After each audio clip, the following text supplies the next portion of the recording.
¿Estamos haciendo bien los cálculos o cómo viene la carrera? Ahí está con el cronómetro en la mano Gabriela Origlia para decirnos cuál es el trasfondo de esta cuestión, ¿no? De esta carrera entre la suba de precios y lo que gana la gente. ¿Cómo estás, Gaby? Hola, buenas noches. ¿Cómo les va? Buenas noches. Bueno, es un cálculo, como toda fotografía, siempre es parcial.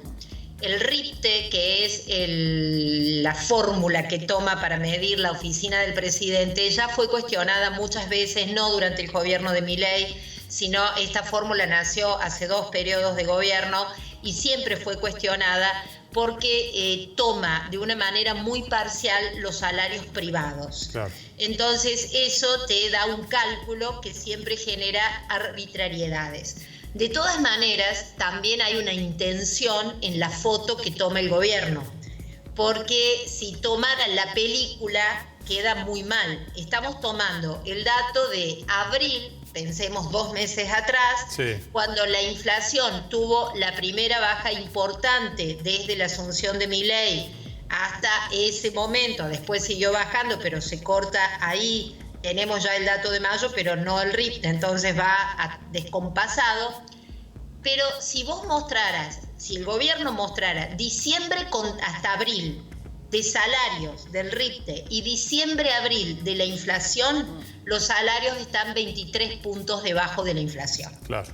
Claro. Vamos a ver la foto de abril nada más, ¿no? Entonces, veamos la foto de abril y ahí vamos a tener, ven, 16,1% el RIPTE, que insisto, es un cálculo que siempre se lo criticó por amañado porque no muestra la realidad de todos los sueldos privados, y una inflación del 8,8% en el mes de abril. En mayo seguramente va a dar una cosa más o menos parecida, algo más bajo de salarios, pero también más baja la inflación. Les decía, si fuera la película tendríamos en el renglón de arriba en salarios 83% y en inflación 107%. Esos son los datos acumulados desde el 1 de diciembre al 30 de abril. Y entonces ahí, en vez de tener una suba del salario, tendríamos una pérdida de 23 puntos.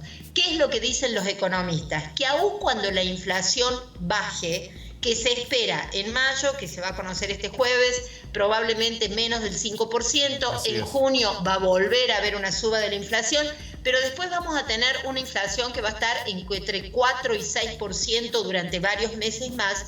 Los salarios recién van a empezar a ganarle a la inflación, si es que lo logran, hacia fines de año.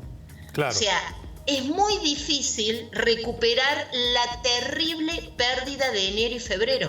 Claro, totalmente. Y bueno, muy difícil. Y además, sí, Gaby, no, y estás hablando de números muy altos de inflación con los que nos vamos a supuestamente estabilizar de acá hasta fin de año. Y también siempre hay números que no podemos manejar, que es cada vez más amplia la economía en negro, los salarios informales y demás, que es imposible también cuantificarlos a la hora de hablar de un índice salarial, ¿no? Estamos hablando que prácticamente 5 de cada 10 argentinos tienen salarios informales, entonces ahí el RIPTE no está midiendo nada. Y además, siempre los salarios informales son más bajos que los salarios en relación de dependencia. Entonces ahí ya no perderían 25, 23 puntos, sino que están arriba de los 30 puntos. Y el otro dato que quería comentar es que fíjense en que en Córdoba lo estamos viendo con la UPC, pero en todo el país, en líneas generales, los empleados estatales vuelven a abrir paritarias de discusión salarial. ¿Y qué es lo que les dicen las provincias? No, bueno, pero entre marzo y mayo vienen empatando con la inflación. Claro, pero el problema es que le tenés que ganar a lo que perdiste en diciembre, enero y febrero. Que no es gestión Milei o no gestión Milei, pero el bolsillo no tiene el almanaque de cuándo fue la jura del último presidente. Lo que tiene es cuánto perdió de poder de compra, ¿no? Y eso es lo que estamos viendo.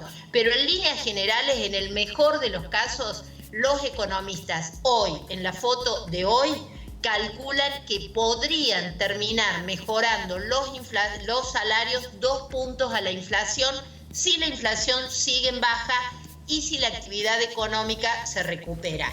Hay un elemento, y con esto termino, que es un condicionante. Cuando hay riesgo de empleo, también la discusión salarial se frena un poco porque lo que se prefiere es mantener el puesto de trabajo, ¿no? Claro. Bien, bárbaro. Gracias. Gracias, Gaby, una vez más. Gracias. Un abrazo. Buenas noches. Buenas noches.